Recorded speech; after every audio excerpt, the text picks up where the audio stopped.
मैत्रिणी घेऊन येत आहोत गप्पांचा एक सुंदर कार्यक्रम गप्पाष्टक। मित्रमैत्रिणींनो, आत्मभान जागृत असलेल्या मैत्रिणींनी अष्टावधानी राखून मारलेल्या गप्पांचं हे गप्पाष्टक। नक्कीच मित्रमैत्रिणींनो, दोन मैत्रिणी म्हटलं की अनेक संवाद वाद त्यांच्यामध्ये होत असतात। त्या अनेक प्रकारच्या गप्पा मारत असतात।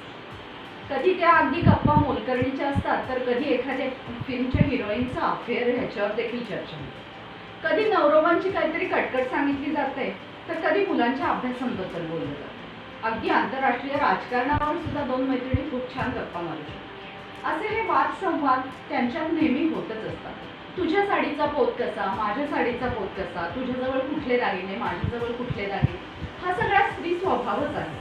पण वाद संवाद असं जरी असलं तरी मैत्रिणी नक्की कोण असतात, तर एकमेकींच्या कुठल्याही अडचणीत स्वतःच्या तोंडातला घास तसाच ठेवून एकमेकींसाठी धावणारे अशा या मैत्रिणी असतात। मैत्री म्हणजे नेमकं काय, तर मैत्री तिची अन माझी नजराण्याला नसे विचारणारी, मैत्री तिची अन माझी नजराण्याला नसे विचारणारी, किती अन्न काय तुला देऊ याचाच विचार करणारी, अशीच आमच्या दोघींची मैत्री आणि म्हणूनच आम्ही हे गप्पाष्टक घेऊन आलो।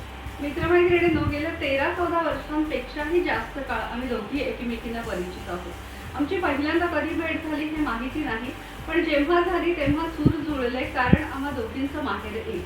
ते म्हणजे सूर्यदेव आलं घरा वारा सुटला चौकुरा, सूर्यदेव आलं घरा वारा सुटला चौकुरा, साऱ्या दुनियेला दरारा असा आमचा मर्दानी सातारा। अशा साताऱ्याची पार्श्वभूमी असलेल्या आम्ही दोघी आणि गप्पा मारत गेलो आणि लक्षात आलं की तिची मैत्रीण माझी मैत्रीण दोघी कॉमनच निघाल्या। आणि खरंच सांगते मित्रमैत्रिणींनो की जग किती छोटंसं आहे। आज आमच्या गप्पाष्टकांमधून जेव्हा आम्ही तुमच्याशी बोलू ना, तेव्हा हे जे काही डिजिटल मीडियाचा प्लॅटफॉर्म हा सुद्धा आपल्याला कमी ठरणार आहे, कारण आपण पुन्हा कधी एकत्र तुम्ही आमच्या गप्पाष्टकाचा भाग व्हाल हे आम्हालाही कळणार नाही आणि तुम्हालाही कळणार नाही। हो की नाही गौरी? बरोबर आहे। आणि असं भेटता आम्ही 13-14 वर्षापूर्वी जेव्हा पहिल्यांदा भेटलो, तेव्हा वसुंधरा वाहिनीवर केंद्रप्रमुख म्हणून दीपाली काम करत होती आणि आयुर्वेद तज्ज्ञ म्हणून तिनं मला त्या ठिकाणी इन्व्हाइट केलेलं होतं। पंचकर्माचे अनेक भाग आपण मला वाटतं त्यावेळी रेकॉर्ड केले होते। गौरी, त्यावेळेस आत्मजा हा एक प्रोजेक्ट आम्ही केंद्र सरकारला इम्प्लिमेंट करत होतो आणि त्याची पूर्णतः 365 एपिसोडची जबाबदारी वसुंधरा वाहिनीवर होती। त्या कार्यक्रम असा होता की स्त्री, आरोग्य आणि विज्ञान या तिन्हीची सांगड घालून स्त्रियांच्या विविध समस्या आणि त्याच्याशी रिलेटेड उपाययोजना आणि असं ते उत्तरं आणि समस्या समस्या आणि त्यांच्यावरची उत्तरं शोधण्याचा तो कार्यक्रम होता। आणि त्या कार्यक्रमामध्ये आम्ही बारामती आणि आसपासच्या परिसरातल्या अनेक महिला डॉक्टरांनी इन्व्हॉल्व केलं। पण याच्यामध्ये काय झालं की ज्या खूप कमी व्यक्तींशी माझा पुन्हा परिचय दृढ झाला, त्याच्यामध्ये एक म्हणजे हिमगौरी। कारण एकतर मुळात तिचं अष्टावधानी किंवा तिचं पूर्ण चौफेर व्यक्तिमत्व माझ्या मनाला खूप भावून गेलं। कारण मी सुद्धा थोडी मीडियाशी जरी कनेक्ट असले तरी सुद्धा माझं एज्युकेशनल फील्ड, माझं रिसर्च माइंड आणि म्हणतात ना की मैत्रीचे धागेदोरे जुळणं खूप महत्त्वाचं असतं। बरोबर। आणि त्या आत्मजाच्या वेळेस ते पंचकर्माचे पण तू एपिसोड केले होते, त्यावेळेस तुम्हाला आत्मजासाठी मुली आणि त्यांचं त्या वयात असणारं व्यायामावरती लक्ष आणि असा काहीतरी विषय दिला होता आणि तो मी त्यावेळेस एपिसोड केलेला होता। त्यानंतर तुला आठवतं का की आपण एक असं थोडंसं केलं होतं की मी तुला म्हटलं होतं माझ्या काही कविता आहेत, तर ती एक कविता तुझा माझा टॉक आणि त्याच्यावर तू एखादं सुंदर मराठी गाणं हे करणार, ब्रॉडकास्ट करणार, असंही आपण कार्यक्रम मी अजूनही ते स्क्रिप्ट लिहिलेला आहे माझ्याकडे। तर तो कार्यक्रम आपला राहिला खरं तर आता या निमित्तानं आपण तो एक सुंदर कार्यक्रम आपल्या प्रेक्षकांना देऊया। तर मला वाटतंय अशा प्रकारे आपल्या गप्पा हळूहळू पुढे जातील। आधी आता आपण आपलं इंट्रोडक्शन करून देऊ, कारण हे गप्पाष्टक जे आपण घेऊन आलो या अष्टावधानी गप्पांचं, तर आपण दोघी नेमक्या कोण हेही आपल्या सगळ्या प्रेक्षकांना खरं तर समजलं पाहिजे। बरं, ठीक आहे। तर मी सर्वप्रथम माझी थोडीशी माहिती सांगते। मी डॉक्टर हिमगौरी वडगावकर, BAMS आणि FIIM मी केले। मी इंडियन इन्स्टिट्यूट ऑफ मेडिसिनची फेलो आहे आणि आयुर्वेद आणि फिमेल इन्फर्टिलिटी याच्यावरती मी रिसर्च केलेला आहे।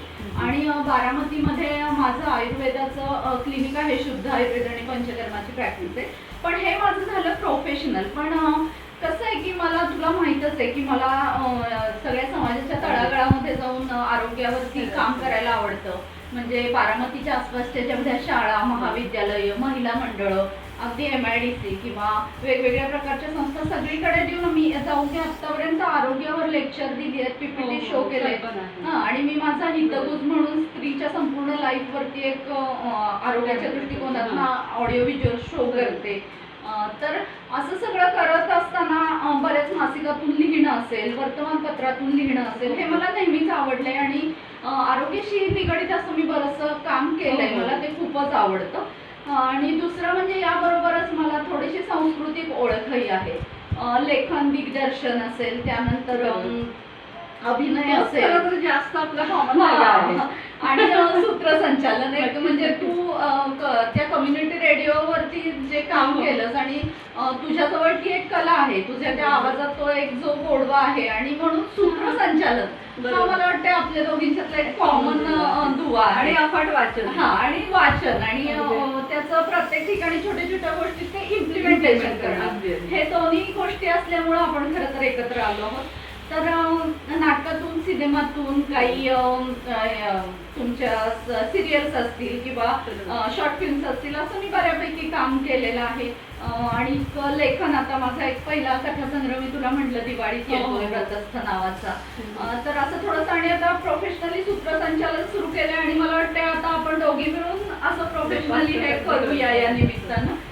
तर असं थोडंसं मी सगळं हे काम करते. सावरकरांच्यावरती मी एक ऑडिओ व्हिज्युअल शो करते जो मी स्वतः लिहिलाय आणि एक पात्रीय सादरीकरण आहे त्यांच्या संपूर्ण जीवनावरती. तेव्हा सुद्धा मी प्रचंड पुस्तकांचा अभ्यास करून ते सगळं केलेलं आहे. तर हे सगळे माझे आवडते विषय आहेत की ज्याच्यात मला काम करायला आवडतं. आणि तुझ्यातही अशा बऱ्याचशा गोष्टी आहेत की खरं तर त्या आपल्या प्रेक्षकांपर्यंत पोहोचल्या पाहिजेत की एक व्यक्ती प्रसिद्धीपासून लांब राहून प्रसिद्धी परांगमुख म्हणतात तशी एक व्यक्ती किती मोठं काम करू शकते हे आता दीपाली तिच्याबद्दल नक्कीच सांगेल. नमस्कार, मी सुरुवातीला सांगितल्याप्रमाणे मी प्राध्यापक डॉक्टर दीपाली जाधव. मी बारामतीमध्ये माळेगाव येथील शिवनगर विद्याप्रसारक मंडळाच्या BBA कॉलेजमध्ये प्राध्यापिका म्हणून गेले 13 वर्ष काम करते. त्याच्या पूर्वी मी वसुंधरा वाहिनीची स्टेशन इंचार्ज होते. आता माझी ओळख मी आता देतानाच थोडंसं तुम्हाला फ्लॅशबॅक अशा स्वरूपामध्ये मला माझी ओळख करून द्यावी लागेल. कारण इथे मी ज्यावेळी आले 13-14 वर्षांपूर्वी, तेव्हा मी इथे आले ती माझी स्वतःची ओळख नव्याने करण्यासाठी आणि तिथे कुठेतरी मला माझं सेकंड इनिंग मी माझ्या आयुष्याची सुरुवात केली. त्याच्यापूर्वी मी सातारा आकाशवाणी, जसं मी म्हटलं की साताऱ्यातली मी आहे, तर माझं MBA झालेलं आहे, BA झालेलं आहे इंग्लिश लिटरेचरमध्ये आणि माझे वडील क्लास 1 ऑफिसर असल्यामुळे माझं ऑल ओव्हर महाराष्ट्रामध्ये शिक्षण झालं. दुसरी गोष्ट अशी आहे की मला कुठेतरी एक माझा आवाज किंवा माझे उच्चार, तर आम्ही कोकणामध्ये माझ्या वडिलांचं पोस्टिंग होतं आणि गंमत अशी झाली की आम्ही सगळे खेळत होतो आणि तिथलं जे ग्राउंड होतं त्याच्या तिथेच आकाशवाणी केंद्र होतं, रत्नागिरी आकाशवाणी केंद्र. तिथल्या व्यक्तींना माझे उच्चार आवडले. त्यावेळेस मी साधारण 7वी-8वीत होते आणि मग त्यांनी ते थोडं मला म्हणाले की तू आकाशवाणीमध्ये येशील का, ते आमच्याकडे किलबिल वगैरे सारखे कार्यक्रम, तर त्याच्यामध्ये तू, तर मी म्हटलं की आई मला चालेल, आवडेल म्हणून. आणि मला घरातून तो स्कोप होताच आणि मी तिथे गेले. कारण कसं होतं की माझ्या भाषेमध्ये पूर्णतः पुणेरी तो टच होता आणि तो मालवणी आणि कोकणी हे नसल्यामुळे मला मी तिथे अगदी अशी लहान वयामध्ये, आणि तेव्हा कसं थोडंसं आपण चुनचुन येत असतो, भीती म्हणजे काय, फोबिया म्हणजे काय हा प्रकार नसतो. आणि मग ते त्या वयामध्ये मग मी तिथे एक स्टोरी सांगणं किंवा मग असे वेगवेगळ्या गाणी म्हणणं वगैरे. मला ॲक्च्युली गाण्याचं सांगणं किंवा शिक्षण नाही, पण नाही हे म्हणायचं. आणि जेव्हा तुम्ही आतून काही म्हणता ना तेव्हा ते येतं, सूर आणि ताल आणि मन तुम्ही तुमचं ते जुळले जातं. त्याच्यानंतर मग काय झालं की मी ग्रॅज्युएट झाले. साताऱ्यात आमचं गाव आहे आणि माझं मूळ गाव, आणि मग आम्ही तिथे MBA साठी आले. आणि तिथे काय झालं की शाहूपुरी माझं घर जिथे आहे तिथून 10 मिनिटाच्या अंतरावरतीच आमचं आकाशवाणी केंद्र, आणि आमचं कॉलेज जे होतं ते संध्याकाळी 2 ते 5. आता इतका वेळ करायचं काय, तर त्याच वेळेस अनाऊन्सर हवे आहेत असं म्हणून मग एक जाहिरात ऐकली आणि मला रत्नागिरीचं होतं, म्हटलं चला लेट्स ट्राय, म्हणून काय मी रिजेक्ट करतील. आणि खरं सांगू का माझ्यामध्ये प्रचंड स्पोर्टिंग ॲटिट्यूड आहे की अगदी कुठली गोष्ट हवीच असं मला आत्ताच नसतं. मी खूप कॅज्युअल लाईफ घेणारी आहे. आणि मग मी तिथे गेले आणि गंमत अशी झाली की मला त्यांनी 3-4 शब्द दिले होते आणि त्यातल्या एक शब्दावरती मी कविता किंवा काहीतरी लिहायचं होतं. मी ते 4ही शब्द घेतले आणि कविता केली आणि मग त्याच्यामधून त्याचं खूप सुंदर त्यांना ते माझं सादरीकरण आवडलं आणि मग माझं तिथे सिलेक्शन झालं. म्हणजे त्यांनी अनाउन्सरसाठी ही एक्झाम होती तर त्यांनी मला कॉम्पेलर आणि प्लस अनाउन्सर असं हे केलं आणि त्यांना जे माझ्यामधला तो स्पार्क आवडल्यामुळे मला लिबर्टी त्यांनी खूप दिली की बाबा तुझं कॉलेजच्या वेळेस तू कर आणि मग आणि घरापासून अगदी जवळ असल्यामुळे मी पहाटे तिथे 5:30 ला टच व्हायचं. आता तुम्हाला वाटतं की पहाटे कसं काय होतं, तर माझ्या घरामध्ये ना जे काही चांगले संस्कार जे आहेत तर माझ्या घराचं वातावरण तर माझ्या घरात सगळे मला आठवतं तर 4-4:30 ला सगळ्यांनी उठतो आणि त्याचा परिणाम म्हणून ना माझं करिअर खुलण्यामध्ये मला खूप आला. आणि तुम्ही पाहिलं असेल की वसुंधरामध्ये मी सकाळी 5:30 ला असायचे. अनेक जण मला ते ॲप्रिशिएट करायचे की तुमच्या म्हणजे माझी मी त्यावेळी बाईक वापरायचे की बाईक मॅडम तुमच्या किकचा आवाज आला की आम्हाला अलार्मचा म्हणजे लावायची गरज नाही लागली. तर मग मी इथे असं ते म्हणजे काय म्हणायचं त्याला की आयुष्य आपलं असं छान टर्न करत आलं आणि मग मी वसुंधरात आले. तर गंमत काय झाली इथे स्टेशन इन्चार्ज म्हणून, कारण मला पुण्याचा वगैरे सगळा अनुभव असल्यामुळे मी स्टेशन इन्चार्ज असताना काय झालं की सहज मला असं वाटलं की चला एंट्रन्स एक्झाम PhDची मी वाचली आणि म्हटलं चला लेट्स ट्राय. अगदी खरंच सांगते काही ठरवून वगैरे असं काही नाही झालं आणि मी ती PhD एंट्रन्स पुणे विद्यापीठाची पास झाले. मी PhD करायला लागले कारण मला वेळ रिकामा अजिबात घालवायला आवडत नाही. आता ते मधला काळ जो स्पॅन होता की म्हणजे वेगवेगळे रेकॉर्डिंग वगैरे करणं, तर त्याच्यामध्ये मी काय करायचं तर मी वाचत बसायचं आणि म्हटलं आपण करूया कम्युनिटी रेडिओवर किंवा कशावरती तरी PhD.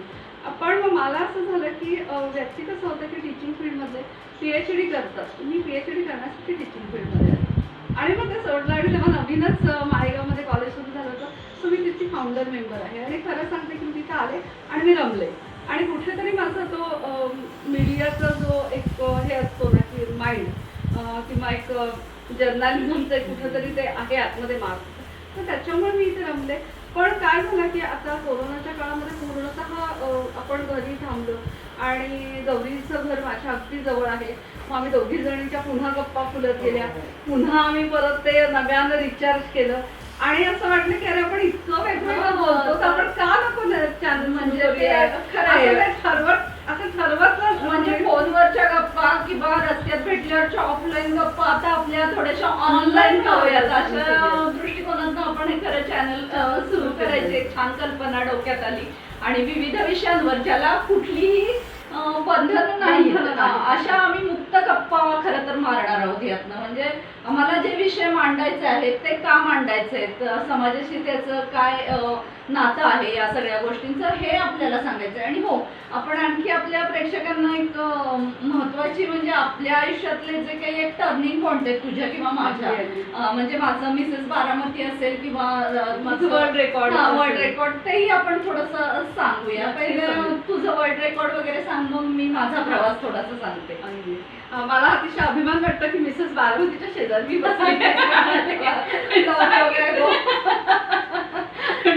तो एक खूप छान आमचा एक सूर दोघींचा आहे की खरं सांगायचं तर आम्हाला दोघींनाही हसायला खूप आवडतं, मला दोघींनाही गप्पा मारायला प्रचंड आवडतं आणि काय सांगते तर वर्ल्ड रेकॉर्डचा तिने विषय काढला. कसं झालं, मी माझ्या आईवडिलांची एकुलती एक मुलगी, मला बहीण भाऊ कोणीही नाही आणि लहानपणापासून मी एक गोष्ट ऐकत राहिले अनेक ठिकाणी त्यांच्या बदली होत असल्यामुळे की मला मुलगा नाही आहे. तर मला हे कुठंतरी फटकत गेलं आणि मग मी म्हणायचे की असं का बाबा, कारण माझ्या आई बाबांनी तर मला कधीच असं जाणून दिलं नाही. आणि मी साधारणतः 9वीत होते आणि तेव्हा कणकवलीला पोस्टिंग होतं माझ्या वडिलांचं.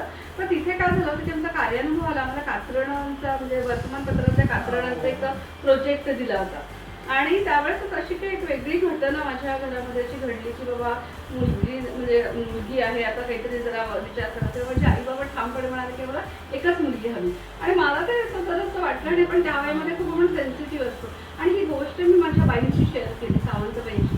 तर त्या मला म्हणाले की अगं नाही म्हणे, तुझं बरोबर आहे तुझ्या आई वडिलांचं आणि आज असं एकही क्षेत्र नाही की जिथं मुली नाही आहेत. आणि त्या वर्तमानपत्रात त्यांनी 1-2 मला कात्रण दाखवलं. तर ते पहिलं कात्रण माझ्या कलेक्शन मधलं आहे ते म्हणजे साबिहा गोकेल, जगातली पहिली महिला लढा वैमानिक जी अतातुर्क केमाल पाशा तुर्कस्तानचे, तर त्यांची ती मानस कन्या आणि तिचं इतकं सुंदर ते आर्टिकल आलं होतं. माझ्याकडे ते कात्रण मी तुला दाखवेल किंवा आपण प्रेक्षकांना पण त्याच्याकडे स्कॅन करून दाखवेल. तर ते जे आहे तर त्याच्यामध्ये तिचं उंची कमी होती, पण तिनं हट्ट केलं होतं केमाल पाशांकडे की मला वैमानिक व्हायचं. तर त्यांनी तिच्यासाठी सगळे रूल्स रेग्युलेशन्स हे केलं ते म्हणाले की नाही, स्त्रीचं मन कधी दुखवायचं नाही. आणि त्यांच्या मनामध्ये स्त्रियांच्याबद्दल प्रचंड आदरभाव आणि मुलीबद्दल तर खूपच. आणि मग त्यांनी ते सीट वगैरे ते सगळ्या विमानाची रचना बदलली आणि रूल्स रेग्युलेशन, आणि पण तिला ती पहिली लढाऊ वैमानिक, साधीही वैमानिक नाही. आणि मग वाईंनी मला सांगितलं की बघ, मुलींनी जर ठरवलं ना तर ते म्हणजे त्याच्यामुळे अनेक रूल म्हणजे कायदेसुद्धा बदलू शकतात. आणि मग असे पॅशनेट झाले मी. आणि मग मी वेगवेगळी व्याकरणं गोळा करायला लागले. आणि म्हणजे सुदैवाने असं की माझ्या वडिलांना वाचनाची आवड होती. आमच्याकडे किमान 5 वर्तमानपत्र तेव्हापासून आज ताग्यात येतात. तर त्याच्यामुळे माझ्याकडे असं खजिनाच होता घरामध्ये रद्दीचा. आणि एवढं कमी म्हणून की काय की माझ्या मैत्रिणीला विचारते तुमच्याकडे कुठलं वर्तमानपत्र आहे, आणि त्यांच्याकडे रद्दी कोणाच्या नवी वही. आणि मला असं विस्फोटही काढलेलं आहे की रद्दीवर आता मी म्हणते की रद्दीचं सोनं. आणि मी तर नेहमी सांगते की कोणती गोष्ट टाकाऊ नसते. तू जसं मला रद्दीवाली म्हणते ना, तसं मला माझ्या मैत्रिणी म्हणायचं की अगं दीपाली आमच्या रद्दी द्यायची. आणि मला खरंच काही वाटायचं नाही.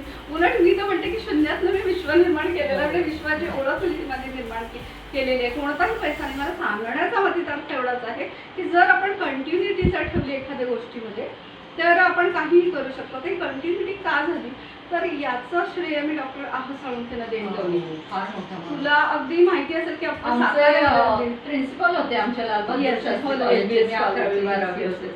तर मी शाहूपुरीत मी म्हटलं ना की आमच्या घराच्या पाठीमागे पेढ्याचा वैरोबाचा डोंगर आणि त्या पायथ्याशी आमचं घर आणि पलीकडे 5-7 म्हणजे घरं सोडून डॉक्टर आह साळुंखेंचं घर. आणि मॉर्निंग वॉकला त्यांचे मिसेस आणि माझी आई रोज एकत्र असायच्या. आणि आईने सांगितलं की आमची आई मुलगी सुद्धा अशीच रद्दी घेऊन बसते. मला कधी कधी प्रचंड राग येतो तिचा. मी खूप ओळणी खाल्ली आहे ताईची, पण वडिलांची कधीही नाही. He is always supportive to me. आणि मग असं झालं की त्या रद्दीतून आह साळुंखेंकडे मी माझ्या सगळ्या रजिस्टर घेऊन गेले. आणि ते मला म्हणाले की तुला कळत नाही आहे की तू हे काय करतेस. कारण बाळा आजची रद्दी हा उद्याचा म्हणजे इतिहास असतो. आणि हा स्त्रियांच्या संदर्भामध्ये. आणि त्यावेळेस सर महाभारतातल्या स्त्रियांवरती पुस्तकं लिहित होते. ते म्हणाले की या प्रत्येक स्त्रीनं एक महाभारत केलेलं आहे, कारण प्रत्येक स्त्रीनं तिथे एक दरवाजा ओपन केलेला आहे. आणि त्याच वेळेस काय झालं होतं की आकाशवाणीवरती पण मी नोकरी करत होते. आणि दैनिक ऐक्यमधून मला एक ऑफर आली की आमच्याकडे तुम्ही स्तंभलेखन लिहा म्हणून. आणि मग त्यावरती त्यांनी मला स्तंभलेखन लिहायला सांगितली होती. तर त्या दोन्हीची नावं डॉक्टर आह साळुंखेंनी सांगितलेली आहे. एक तेजस्विनी आणि एक दुसरं ओजस्विनी. आणि मला वाटतं ह्याला तुझ्या या सगळ्या जे काही कलेक्शन त्याला ओजस्विनीच नाव. त्यांनी सांगितलं की ओजस्विनी हे नाव अतिशय म्हणजे अनकॉमन आहे. कारण ज्या स्त्रीमध्ये ओजस आहे, प्रत्येक स्त्रीमध्ये ओजस आहे, तेज आहे, आणि जिला त्याची ओळख झाली आहे ना, अशा स्त्रियांचा तुझा हा संग्रह आहे. यथार्थ केलेला आहे. तर त्याच्यामध्ये आणि मग झालं कसं की PhD झाले मी. आणि मग हे असं संग्रह माझा कंटिन्यू सुरूच होता. आणि त्यानंतर मी एका ठिकाणी इंटरनॅशनल एका कॉन्फरन्सला गेले होते पुण्यामध्ये. आणि तिथे मी पेपर प्लेसमेंट करत असताना सुरुवातीला आपण स्वतःचे एक इंट्रोडक्शन द्यायचं होतं. तर that time I had told about my this collection that I have such a type of hobby. आणि त्यावेळेस काय झालं की केरळचे एक प्राध्यापक आले होते. आणि मला असं त्याचं नाव आठवत की पण एखादी व्यक्ती जर आपण म्हणजे कशी आपल्याला एक कलाटणी देते तिचे 2-4 शब्द, तर ते माझ्याकडे आले आणि मला म्हणाले की ma'am you have such a type of collection, why you are not trying for world record. So I asked him sir I don't have any proper idea. ते म्हणाले की ma'am are you techno savvy. Yes I know how to search Google and all this. So he laughed and he said ma'am go to Google and search. आणि मग मी गेले आणि ते search केलं. तिथं ते ॲप्लिकेशन भरलं. मग ते व्यक्ती त्यांची टीम आली, त्यांनी ते सगळं पाहिलं. त्यावेळेला ते सगळं स्कॅटर झालं. तू पाहिलं किंवा तू बघत होतीस की त्या आधीच्या घरामध्ये मी ते पाहिलं. पण आता तू ते सगळं फोल्डर वगैरे करून प्रॉपर ते सगळं प्रिझर्व केलं. त्यांनी ते 1.5 वर्षाचा तो माझा स्पॅन होता. आणि त्यानंतर मग मला स्पॉन्सर कोणीतरी एक अशी व्यक्ती हवी होती. आणि येस मला आदरणीय सुनेत्राबाईंचं नाव आदराने घ्यावंच वाटतं. प्रश्नच नाही. म्हणजे आपल्या बारामतीतल्या आपण कुणीही महिला असू देत, त्यांना जर असं काही वेगळं काही करायचंय तर वहिनींचा नेहमी सपोर्ट राहतो. प्रश्नच नाही. आणि मी इन्चार्ज होते त्यावेळेस वहिनी येणं असायचं. आणि नेहमी त्या मला आवर्जून विचारायच्या दीपाली मॅडम काही प्रॉब्लेम नाहीये ना.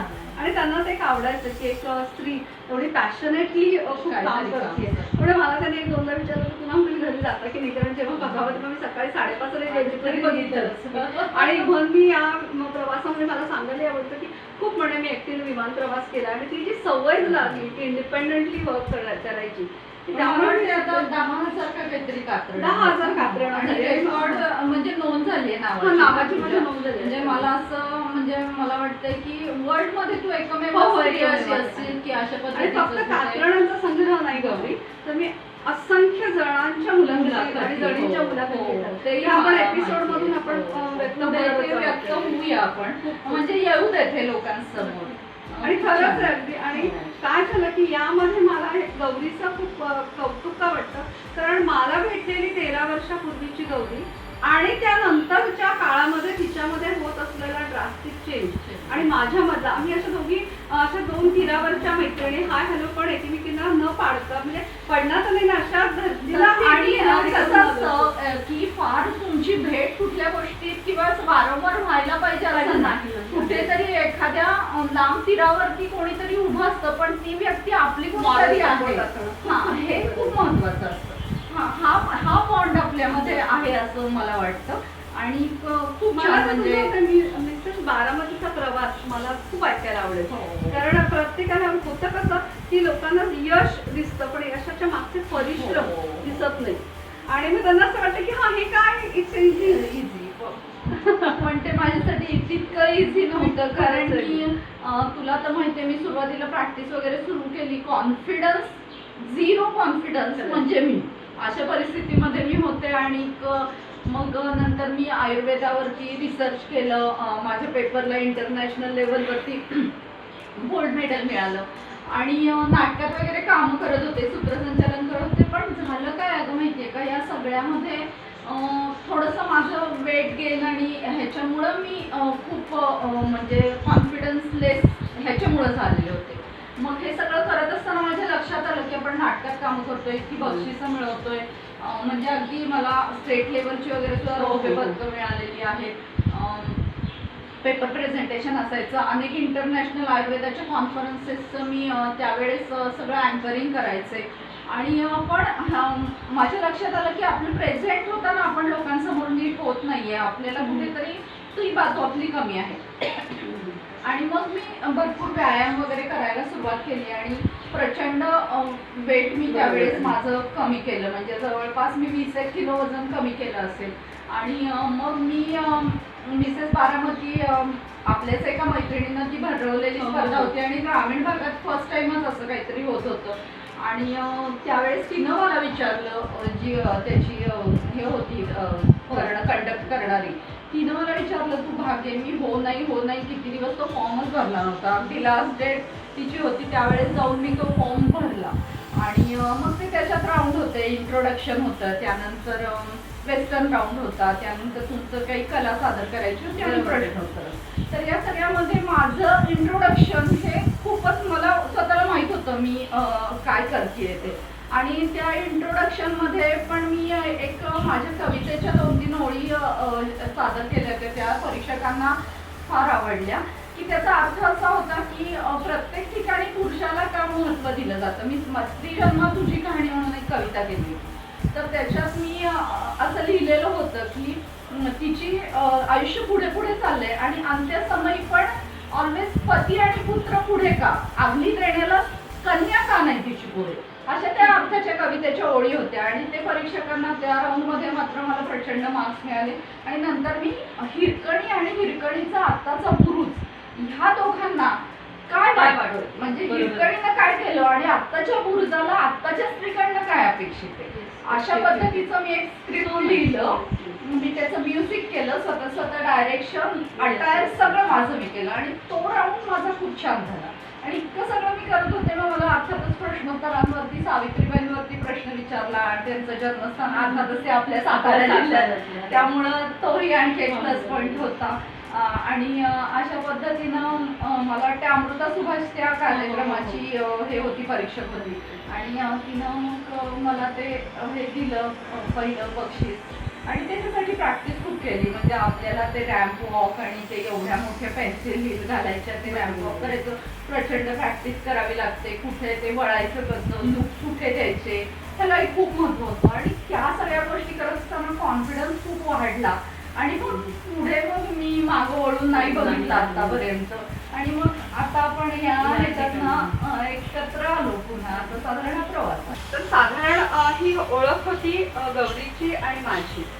ही ओळख करून देणे पाठीमागं एवढाच आमचा हेतू आहे की हे गप्पाष्टकच्या निमित्तानं ज्या दोन व्यक्ती तुम्हाला भेटणार आहेत त्या नेमक्या कशा आहेत आणि त्यांनी काय केलंय आणि त्यांच्या विचारांची दिशा साधारण काय असेल हे तुम्हाला कळावं म्हणून आम्ही आमचं हे इंट्रोडक्शन दिलं. धन्यवाद. आणि आता आम्ही पुन्हा भेटणार आहोत आपल्याला. दिवाळीची तयारी आणि तिची लगबग ही कोरोनाच्या पार्श्वभूमीवर आपण कशी करायला हवी आहे या संदर्भात. तेव्हा पुन्हा भेटूया. नमस्कार.